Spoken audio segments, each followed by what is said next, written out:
I'm hoping I'm joined on the line by Charlie Skelton from Montreux. We'll try and get Charlie back. In the meantime, Martin, tell us about the Bilderbergs. They've been meeting since in the post-war period. They originally met in the Bilderberg Hotel in Oosterbeek near Arnhem. And basically, it's where NATO coordinates its policies, and the movers and shakers from big business and politics get together off the record and decide what they're going to do. Although I suspect, in actual fact, some of them are just told what to do. You can't really stop business people getting together to have a private meeting, but the politicians are supposedly our representatives, and they go along. Can you hear us, Charlie? I just heard that last bit, with which I agree. Okay. Charlie, can you just take us through what's been happening since you arrived in Montreux? Well, it's quite a light touch policing this year around the Montreux Palace Hotel, which is surprising because we've got people like Jared Kushner there and Stoltenberg, head of NATO, and there's a lot of rumour that Pompeo is going to drop in order to discuss the things like what have they got on the thing, a stable strategic order and things like that. So it's a very pleasant experience so far because they spent a lot of money putting up security screens, and we, by pure chance, got invited in by a girl up to a third floor balcony which overlooked the entrance, so we got lovely clear pictures of everyone. With Pompeo, this is a bit controversial if he's there, because everyone knows he's doing a world tour right now to try and get a war started with Iran. And it was actually the host, wasn't it, that said that Pompeo was going to be there? And maybe it's possible that he leaked that out without when he wasn't supposed to, because Pompeo is not on the official list. I think it was a mistake, and I think he did say it, because I don't understand why it would appear in the articles unless he mentioned it in the chat. Because it would be too weird to just suddenly have the name Pompeo appear. So yeah, I think it was a mistake. What about some of the main topics then? I mean, we've got a list of them. I would say, for example, there's quite a lot of the ethics of artificial intelligence. This is one that could be applying to some of the... I mean, I wonder who you think will be giving those seminars and what's that about? Well, Nick Bostrom, I guess, will be giving that one. The guy from Oxford, who's the AI expert who does the rounds of these kinds of conferences. And but yeah, it's all very mixed up at the moment because AI and the military and social media, they're all sort of becoming one thing. It's sort of becoming integrated around technology. So it's really difficult to pull them apart. So because social media is becoming militarized, that's one of their topics of conversation, and there's lots of AI investors and experts, and so it's a real mix, but all moving further and further towards tech all the time. There's quite a lot of military there as well. Well, yeah. There's two people from the Pentagon, two officials. There's a guy, James H. Baker, who is he's the Pentagon's top sort of war gamer. He's the director of the Office of Net Assessment, so he's the guy who works out how many bombs need to drop on how many people and for how much money, etc. He's a sort of actuary of war. And you've also got a guy who is the technical director of their AI, the Pentagon's AI unit. So the Pentagon are there, the White House is there, they've got two members of Trump's National Security Council there, so it's very, America is very heavily present here this year, never mind all of the, the Silicon Valley people, who, all of the Silicon Valley lot have one foot in the Pentagon, whether it's Palantir or, Eric Schmidt, who heads up the Pentagon's Defense Innovation Board, and also chairs their new AI board. So everything, as I said, it's all blurry around tech. Hang on, because Eric Schmidt, was the chief, Google chief. It seems to me Google is now openly, since he is migrating from Google to the military. I mean, there's been this connection with Matthew Cutts years ago from the National Security Agency, who was one of their chief engineer designer guys. This link between Google and the military seems to be coming out into the open. Yeah, well, it's not. It definitely is, and it's not just Google. I mean, it's all of them. Microsoft have got huge Pentagon contracts. So it was, Palantir has just got, which is Alex Karp is the CEO. He's there, and it was set up by Peter Thiel, they're both on the Bilderberg steering committee, and that was set up with CIA backing through InQtel, which is their Silicon Valley sort of venture capital arm. And all of them are taking Pentagon contracts, not just Google, it's all of them now.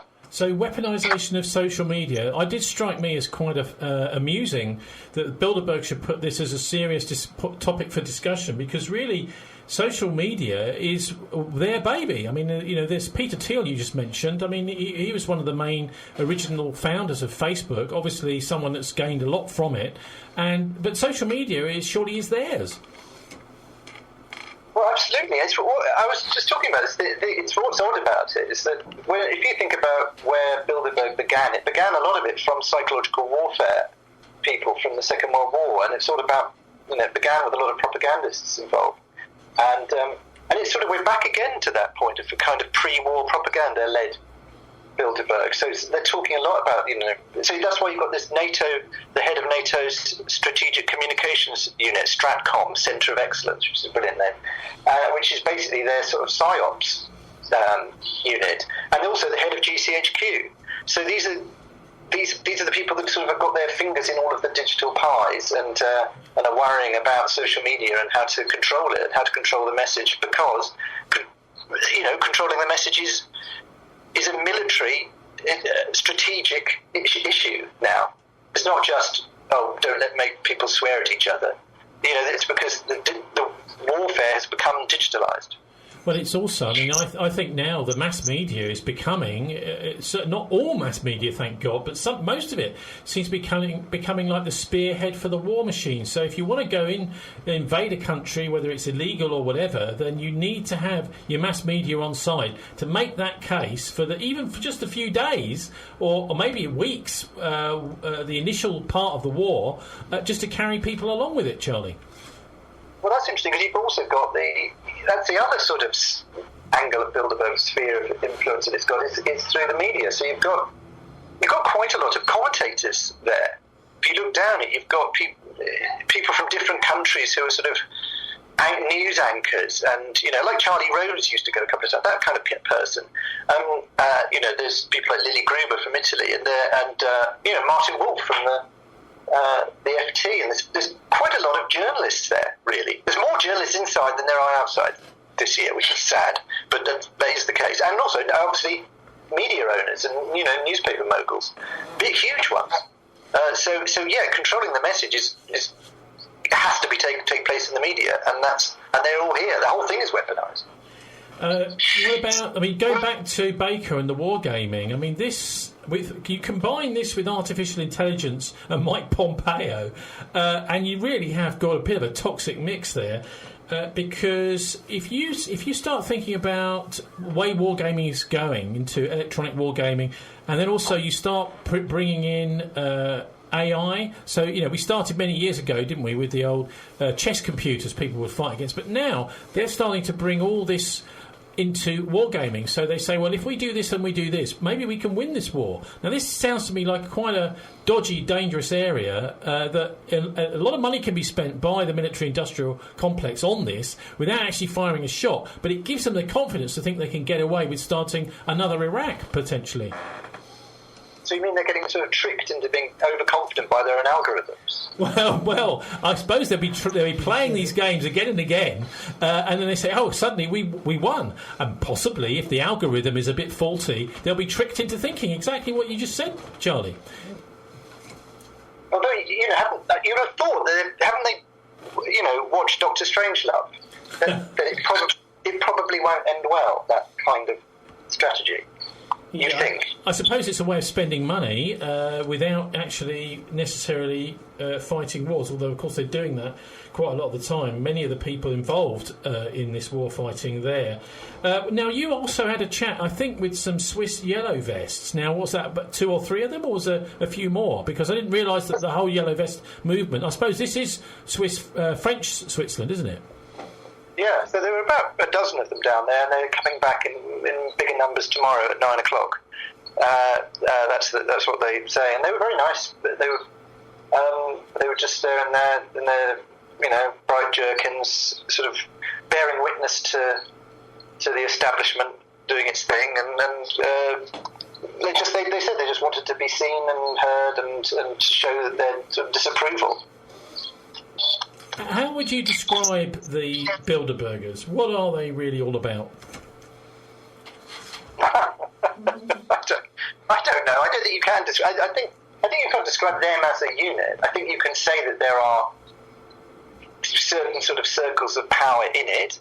I think you can say that they are as a unit is a sort of a very interesting blurring of power and money and influence, but it's very difficult to make general statements about it. That's what I find. As in, it's easy to pick people out and go, oh look, you can see their influence and they do this and that. But as a group, it's an odd thing. I'm sorry, I don't know what to say that is enlightening apart from it's a thing worth studying because it's endlessly interesting.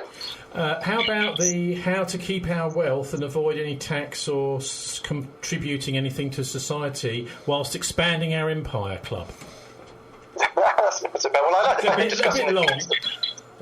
they're discussing the future of capitalism, which is such an odd thing. You've got the future of capitalism being discussed by like the chairman and CEO of Goldman Sachs International and the chairman of HSBC. What are they going to say? I don't know. You've got the heads of like BP and Total and discussing climate change and sustainability. It's all very odd. Martin Summers, what is the future of capitalism? What would be your contribution at the Bilderberg workshop there?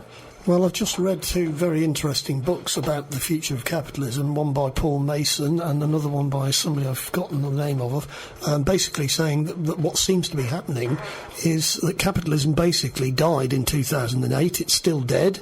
It's not recovered, but we haven't really got an alternative. So this is the real problem, is that capitalism is basically dying in front of us. And of course we used to believe in the 19th century that something better would evolve from this, socialism or something of the sort. Whereas it's quite possible we're just going to end up in a chaos situation where capitalism doesn't work anymore and there's nothing else to replace it with. I'm not trying to be too negative because we've got to try and find ways to deal with the situation we're in. But I think they know as I know, that ultimately, I mean, the right-wing economists and left-wing economists are all pretty clear that this bubble's going to burst, and when it bursts, we're not going to be bailing the banks out because there's no money because it's all been spent already. And at that point, what we're really talking about is what do the Russian general staff think? What do the Chinese general staff think? What do the NATO general staff think? What do the Israeli general staff think? The Iranian general staff? We're moving closer and closer to a simultaneous crash and world war. And of course, what happened in World War II was you had a crash, and because the system was so much less integrated, it took quite a long time before the war broke out. But we're probably going to get both things simultaneously, and it may well happen in the autumn. And I'm not looking forward to it, frankly. Well, I don't know what Henry Kissinger would say in reply to that, Martin. I'm not quite sure. But Charlie, Prince Bernhard of the Netherlands, who was the co-founder of Bilderberg, former SS officer, and also he had to resign in disgrace after the Lockheed scandal. He said, as I say, co-founding the group, he said that severe economic dips like the Great Depression could be avoided if responsible individual leaders could manage world events behind their necessarily public posturing. The idea was for a big talking shop attended by the great and the good, where the mistakes of the past could be learned and the problems of the future avoided. So really they're saying it's actually a very good off-the-record opportunity to have a chat about these things, Charlie. Well, picking up that and what Martin was saying, and also your question about what is Bilderberg, isn't that exactly what they're sort of still doing? It is to say, here we are, this is a system, a way of doing politics, a way of doing governance that isn't the old traditional way of doing it. It's here we are. We are behind closed doors. We are sorting out all these, the major issues of the day, as they say, and politics is dead. Clearly, look at Britain. Look at everything. Politics is over. Forget capitalism. That's over. We can manage the whole thing in our kind of technocratic, small-framed, powerful elite body where we just have discussions and sort everything out. We're the experts. We can get around a table and thrash it out. Don't you worry. And then we'll sort of see how the whole thing can be managed. So possibly that they see themselves as a sort of post-capitalist, post-political, technocratic force. Also, I mean, maybe you could just run through some of the other British participants. It's interesting to see John Soares there again. It doesn't say on the list that he used to be the Director General of MI6, and of course he was one of the people in charge when the whole Syrian, big inverted commas, civil war kicked off. Oh, sorry, that was me. Yeah, I mean, what do you make of some of the? I mean, it's just interesting to see him there. I mean, he's now, he's now a sort of private consultant, but he was one of the people who was responsible for the. I mean, it was definitely the CIA and MI6 were involved in starting the Syrian civil war, and here he is sitting around the table with everyone talking about how to put the world to rights. I mean, I look at lists of people like this and I think, well, this is actually the people who've put the world to wrong, not right. Well, he's done what Soares has done. The thing of he's now on the board of BP. He's a director of BP. He's done the classic Kissinger thing, which is to leave. The head of an intelligence service, and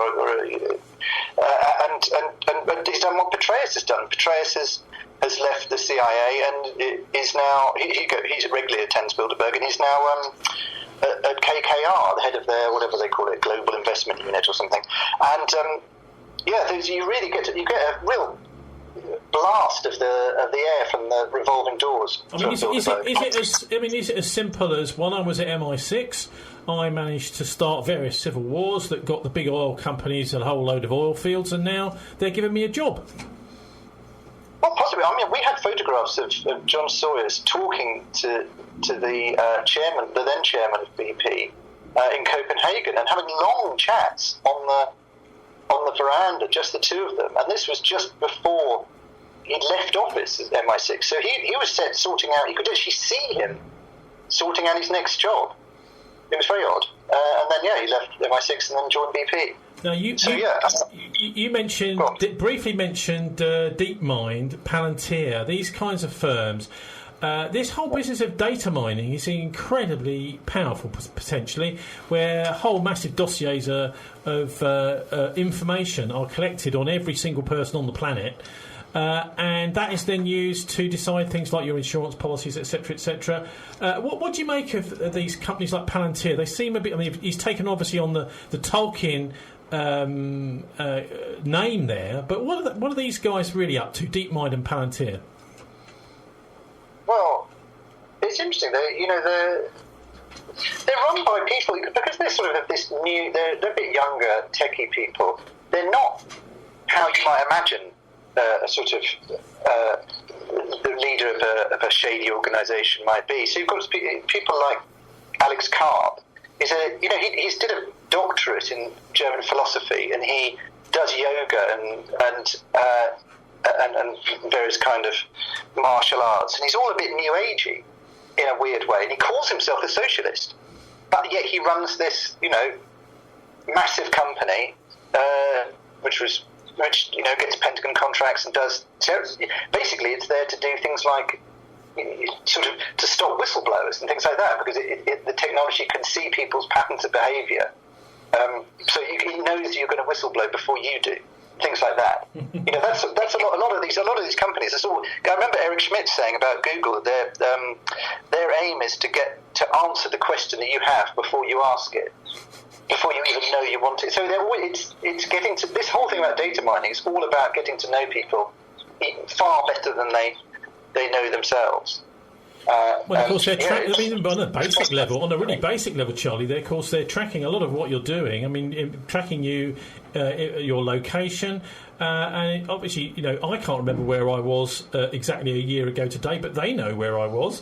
They'll be all on their data set. Anyway, what about Brexit? Because that's on the list, of course. Not many pro-Brexiteers there. No Boris, apparently, but Lord Adonis is there, who's very much pro-Brussels.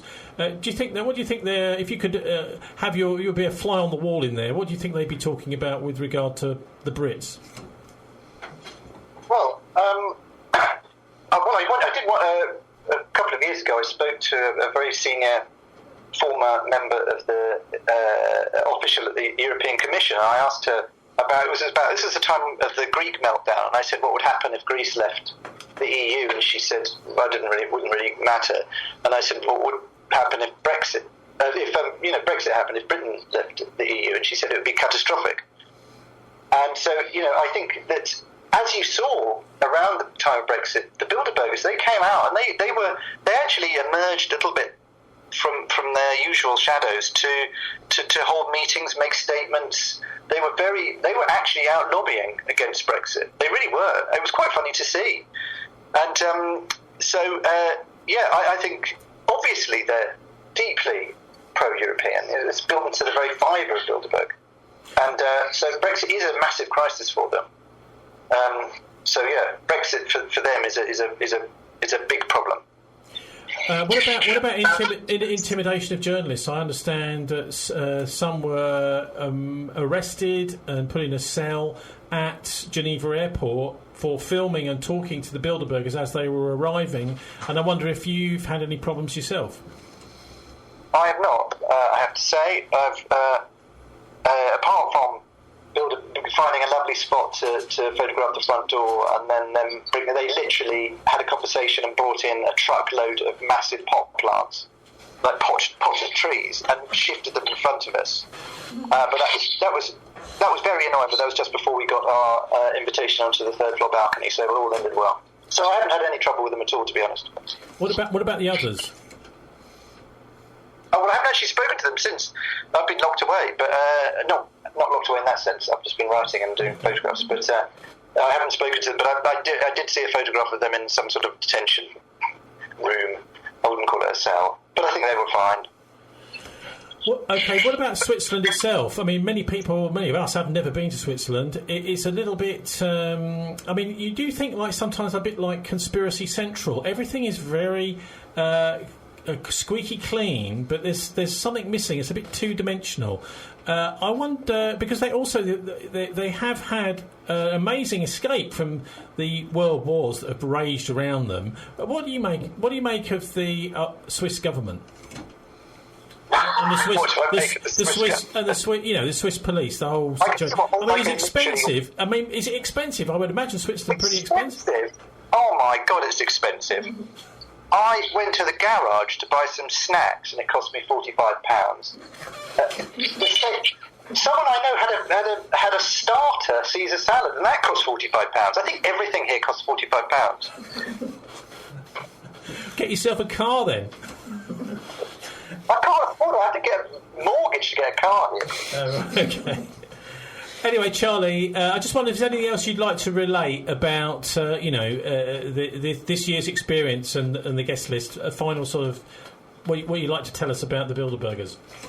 Well, really just Kushner being here is very interesting. It's to have Donald Trump, who came to power promising a clean-up of the swamp, to have his son-in-law swimming around in it, whilst... Well, he's coming straight from Tel Aviv, isn't he? I think tomorrow, as I understand it. The Washington Post had two stories. One was saying that Kushner was at Bilderberg, and the other one saying he was in Tel Aviv negotiating with Netanyahu. So I imagine he'll be hot foot from Tel Aviv tomorrow. Yeah. Well, that'll be fun. We'll listen out for the motorcade. Do you want to... Who is he? Kushner? Yes, who is he? I know he's the President Trump's son-in-law, but why is he important? Why people be interested in him? Apparently, he's got the office closest to to Donald Trump's the Oval Office. So that's he's turning himself into a bit of a gatekeeper and holder of the reins of power, because obviously Trump isn't really anything. So so he's a very powerful man. I don't quite know what will happen post-Trump, if there is a world post-Trump, and whether he'll manage to leverage this whole thing into actual sort of political longevity. That would be interesting to see him, become something more than just this blip. But yeah, I don't know. Well, usually when I play tennis with him, he's really nice and just relaxed. Listen, Charlie, you're not in the Guardian. Why not? I mean, what's happened with the Guardian? Have you asked them this year, or have you snubbed them? No, I can't comment. Oh, really? I can't comment at this time. Let's just put it that way. Okay, well, good luck with them. Anyway, Charlie Skelton from Montreux. We won't give away your location. You're squirreled away in a hotel. And thanks very much for joining us on the Politics Show. The very, very best of British luck to you. Thanks very much, and best to you too as well. Cheers, Charlie. Well, Martin, what do you make of what's going on over there? Well, I mean, Kushner is not really a political insider. He was basically a property developer in New York when he married Ivanka, but he's basically become a foreign policy person. I mean, he's deciding foreign policy, even though he's got no background in it whatsoever, apart from the fact that he's Trump's son-in-law. So there you are. You know, he's come from nowhere to be an extremely powerful person with the ear of the president. He's very friendly with Mohammed bin Salman in Saudi Arabia. He's very close to Netanyahu, and you know, he's an extremely interesting person because he's running around basically coordinating policy. Well, what's your best guess? What would Kushner be saying tomorrow evening at the big dinner at Bilderberg if he's come straight from Tel Aviv? Well, it's pretty clear. Kushner is in the loop with Pompeo and all the others. They want a war with Iran. And, of course, Boris Johnson is going to have to decide because Trump's coming next week and Trump's going to say, we're going to go war with Iran, Boris. Are you up for it? And Boris will go, because, of course, the British people basically are not up for it. They're definitely not up for a war with Iran. And I don't suppose majority of the people in America are up for it either. But that's where we're going, bonkers as it may seem. Well, we're joined on the line, I hope, by Manfred Petrisch. Can you hear us, Manfred? Yes, I can. OK, Manfred, I know you're from Switzerland originally, or actually not born in Switzerland, but you spent a lot of time there. Can you give us your take on this year's Bilderberg meeting in Montreux, please? Yes, what we have noticed is that the Bilderbergers are more secretive than ever after, in the last years, they opened up more. So obviously they have been told to shut up and not tell anything, and that's the reason also why it was announced on such a short notice, and no information was leaked out weeks and months before, like in the years before. And we saw this also when they arrived at the airport in Geneva. And they didn't even say, when asked to give a comment, they didn't even say no comment. They just didn't say anything. So it seems that they have really been told not to say anything. And this means that they are going back to their old attitude, of secrecy. What in your view, what is Bilderberg for? What's it all about? If you look at the people who attend there, they are the most richest, most powerful, and most influential people in business, in banking, in the media, also, in the think tanks and in politics. So it's very, very suspicious that they all meet together and spend four days. I mean, I had a look. I've been watching the Bilderbergers since 2004 when they met in Stresa in Italy. And at that time, we were only about 4 or 5 people watching them, and there was hardly any security. And then when we, via the internet, because of the internet, we were able to put their faces online, and we proved that that Bilderberg actually exists. Because up to that time, the media was saying, you are a conspiracy theorist, there is no such thing as Bilderberg. Well, I can tell you, when we were covering it, Manfred, in 2000, the Bilderbergers themselves put out a story that it was an international croquet tournament and not Bilderberg at all. And the local newspaper, that's what they printed. This is a croquet tournament and Bilderberg is just a rumour. Right. Now, because we were able to photograph their faces and put them online, we proved that actually people are there and who is there, and then they had to change their attitude, and what they did was they built up the security, and later on, the years following, we were arrested, and our cameras were taken away, and we had to delete photos, and.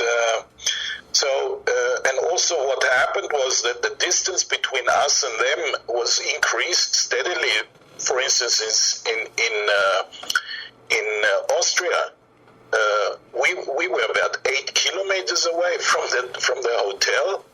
They closed all the roads around it and things like that. So it's amazing. And what's amazing is that they call themselves a private event, but the taxpayer has to pay the security. That means all the police that guard them for 4 days on 24 hours. There are hundreds of police who secure, and it's a private event, and that's why they say journalists, you have no business here. But I noticed, security. On your blog, you're saying this year that you did a post, Bilderberg is a fascist organisation. Now, that's a big accusation to make. This is just a bunch of businessmen meeting, surely. Yes, but you have to see the whole history of the Bilderbergers, who founded them. And that was Prince Bernhard. And he was, before he married into the Dutch royal family, during the 30s and 40s, he was a member of the NSDAP, the Nazi party. He was a member of the SS. He was a member of the SR. So he was 100% Nazi. And he is the founder of the Bilderbergers, and he was their president up to his death in 2004. So definitely the Bilderbergers have Nazi roots, and if you look what they are after, I mean, this is fascist ideology, definitely. Okay, what are they after? What do you think they're after? Well, you see, because of all the major corporations that are there, they are huge global corporations. And they float above governments. They are so big. They're bigger than countries, and they're bigger than governments.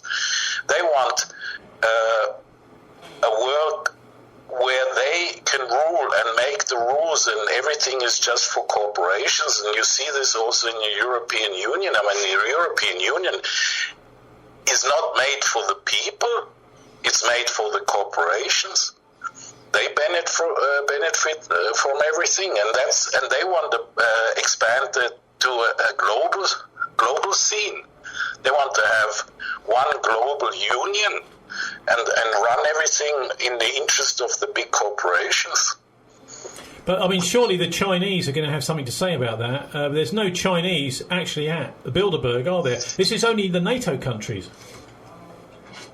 Well, that's the whole point also, this to always keep the bridge, the so-called transatlantic bridge,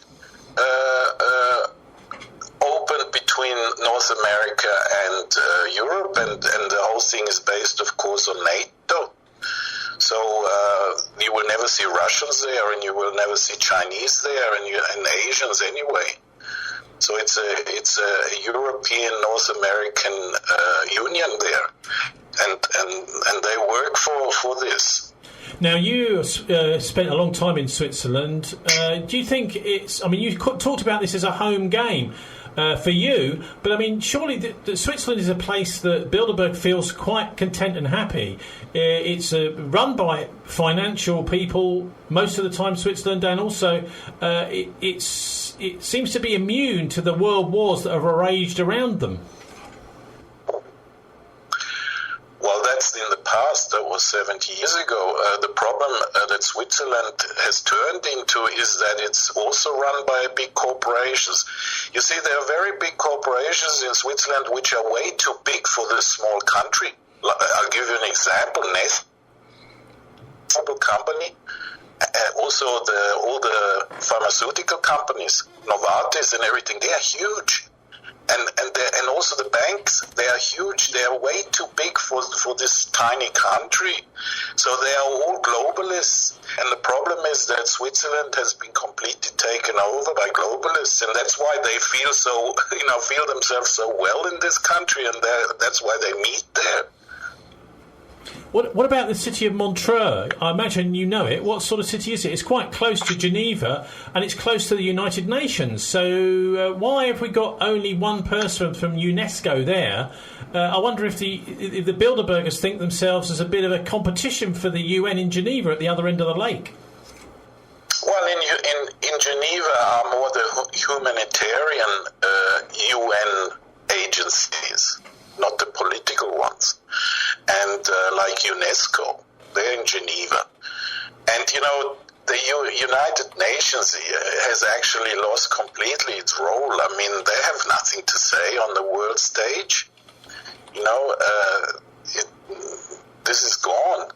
The corporations, they dictate, they make the laws, they tell the politicians what to do, and they also decide who gets into government. And they finance the elections and all these things, right? I mean, I saw this in St. Moritz, where Daniel Vasella, who was the head of Novartis, he actually sponsored the police there and gave them his private helicopter. So I mean, there I saw how they control everything, the big corporations.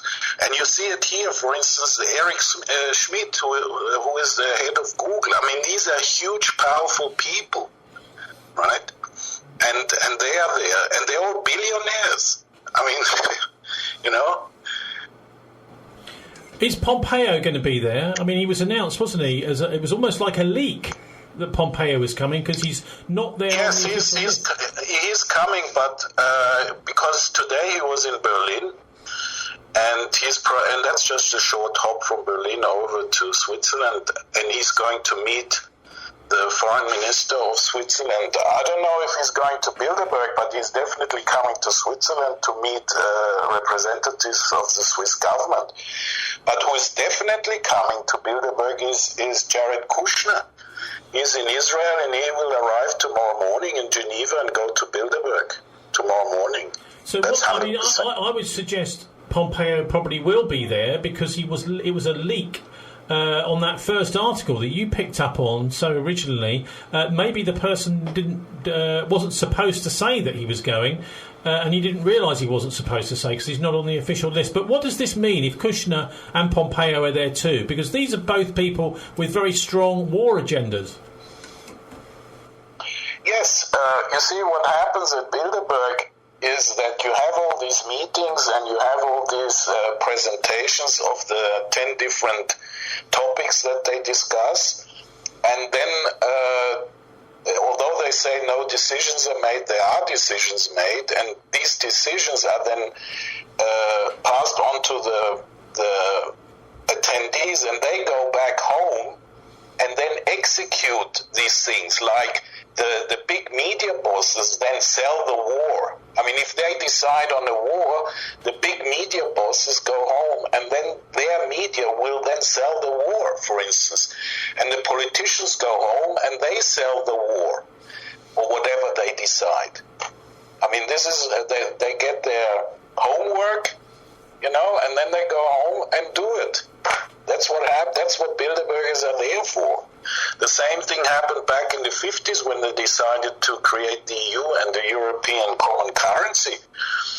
This was decided, and then after that, the execution followed in different steps over the years. Right. One of the things they're discussing, Manfred, is the weaponization of social media. What do you think they're talking about?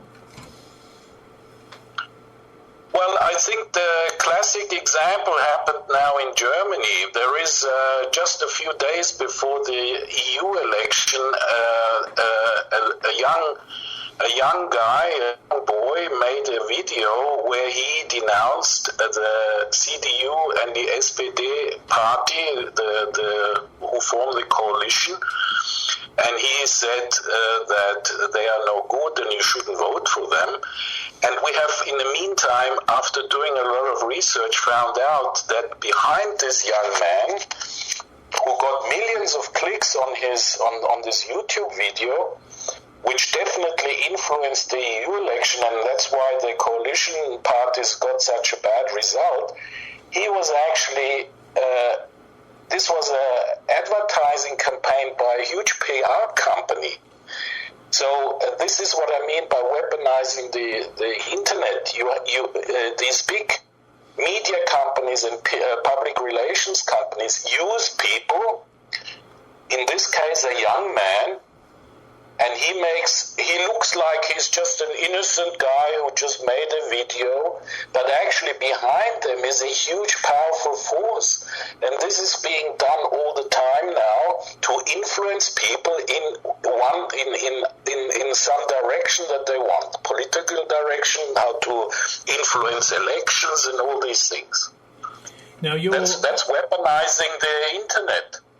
But it's their internet. A lot of these social media companies are Bilderberg companies. Peter Thiel funded Facebook, and LinkedIn are in there. Google are there. Facebook, we've got Twitter, regular Bilderberg attendees, Jeff Bezos, Amazon. They're all there. Yes. Well, they profit, of course, through the advertising. You know, the ads that run in all those medias. I mean, the more people click and look at all these things, the more advertising revenue they get. I mean, so they want to, of course, have popular things where a lot of people look at and read and watch, and then they can, publish all their advertising and earn money with them. So are these people more powerful than the politicians? What's happening to politics? Because it seems that big business is taking over. Well, definitely, I would say of all the people of the 130 attendees, I think Eric Schmidt is definitely the most powerful person because he runs Google and YouTube. And that means he can. You see, what I've noticed, for instance, that Google definitely changes the search results. That means they can decide when you search something, which results are on top and which are on the bottom and which don't appear at all. Well, to be fair to Eric Schmidt, he's now working with the Pentagon, not officially with Google anymore, but he is the Google founder. And also, what do you make of Montreux? Was it a city that... No, just a minute. He's the chairman of Alphabet, and Alphabet is the owner of Google, and Google owns YouTube. Okay. So he's right at the top of those. Okay, what about Montreux as a city? Have you been there? Yeah, sure. It's a beautiful city on Lake Geneva, and the Lake Geneva is beautiful, and the surrounding mountains are beautiful. And anyway, for instance, the singer of Queen, he had a house there. Your website is All Smoke and Mirrors, Alice Schall and Rausch. I'll put a link up to it on our show page. Yeah. But thank you very much, Manfred Petrich, for joining us. Yes, I have about 10 or 20 articles where I show all the photographs we have made of all the people who are attending. So we've got a big gallery of all their faces in the meantime that we could shoot with our lenses. So if you visit my blog, you will see them all who are there. And tomorrow we will try also to get Kushner when he arrives. Manfred Petrich, thanks very much. My pleasure.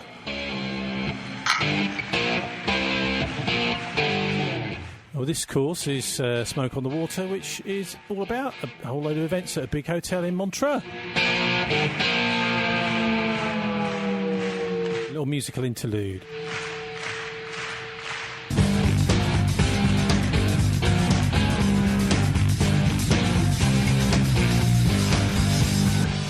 little bit flippant there, playing Deep Purple from 1972 from Made in Japan album, Martin. But actually, it's a little bit like this is they're cooking up a war here in this meeting on Montreux. They may well be doing exactly that, Tony. They won't just be doing that, they'll be doing other things as well, but they've made their position pretty clear. The Israelis and Kushner and Pompeo, they want a war with Iran, so does John Bolton. They're making no secret of it. They want to overthrow the government of Venezuela, and they basically want to have a trade war and possibly a shooting war with the Chinese and the Russians. I mean, this is reporting of Jim Tucker from the American Free Press back in 2002, I think it was at Chantilly, that the leaks coming literally from the bar staff were saying they're talking about a war with Iraq. And of course in 2003, the rest is history. Yes, well, that's right. That's the way these people, if they're going to have a war, they discuss it first, and then they get the propaganda lined up, and then they do it, don't they? And we know they do. They've taken down Libya. General Wesley Clark said there were 7 countries that were going to be taken out in 7 years. 7 countries in 5 years. 7 countries in 5 years, wasn't it? But of course, in actual fact, they never managed to achieve all their goals. So they're behind schedule. So what motivates these people? Well, basically, the military-industrial complex in the West is its own justification. I mean, they're all making a packet out of it, and war is good business. It's so much easier if you get the government to buy your stuff than building a better widget to make the housewife's life better. That's a silly way to earn money. I was reading earlier that financial services now they take the lion's share of profits, and of course the military-industrial complex also takes the lion's share of profits, and that squeezes out people. Inventing new things to make people's lives better. Who wants to do that? There's much more money to be made from warfare. Well, we were talking earlier on about fintech. We heard from Brett Scott. We're going to hear a bit more from him now about finance and technology and what happens when the two get together. Most corporations, but financial corporations, are getting ever increasing amounts of data about people. They're starting to be able to fine-tune profiles about people, and they're perfecting their methodologies for how you both understand people and then subsequently with that be able to manipulate them in various ways or present paths to them. If you were thinking about, you watch these science fiction films and you were wondering, how would we make this a reality? So something like Minority Report, for example. The way you would make it a reality is that you would integrate the financial sector with all the technology companies. You would basically make these seamless processes whereby, you walk into a room and it triggers some biometric thing by recognizing your face, and it automatically triggers a payment through the payment system of the banks, or these kind of automatic automated exchange systems, which rely upon the banking sector to actually complete. Without that, you don't have those purely automated societies. That's super long-term science fiction dystopia stuff, but that's actively what the financial sector is slowly working towards. Brett Scott. Martin, this is all happening now, though, isn't it? Very slowly but surely. And no one's really getting a chance to decide whether they want a chip and pin or a contactless card. It's all just happening to us. Well, on that particular note, Narendra Modi has won the election in India, sadly. And, of course, one of the things he did, which ought to have lost him the election, was to get rid of all large notes in cash.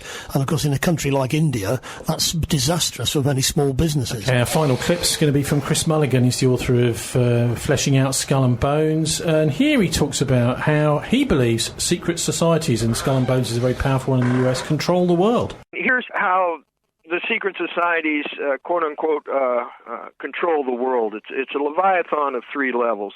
The top level is mining metal and money. It kind of makes sense. If you control the mining, where the metal comes from, that the money is supposed to be based on, you'd be in a good position. Then you have a central area where they do use war a lot, and that's drugs, guns, and oil. Okay, and we look at Skull and Bones, we look at Hong Kong, Shanghai Banking Corporation, the Mathesons. Opium became the largest commodity on the planet in the 1830s and has never left it. It creates huge, big slush funds, which allows them to control other industries. And then you have oil. In 1855, a gentleman from Skull and Bones, Dr. Benjamin Silliman Jr., made gasoline and paraffin for the very first time out of petroleum, out of rock oil. then these secret societies have proceeded to monopolize things around oil. The only reason we go to the oil stores because they own it. There is many other ways of creating energy, but it's about control. And then where this Leviathan meets the road, it's media. They have to control the media so they can control the dialogue. They can control the narrative. And then you have movies/music. They've got to control the culture or it'll bite them. And then you have quote-unquote magic, their ability to hoodwink us and their preponderance on using mass trauma rituals to keep us in line. At the end of the day, the Kennedy assassination was a ritual called the killing of the king.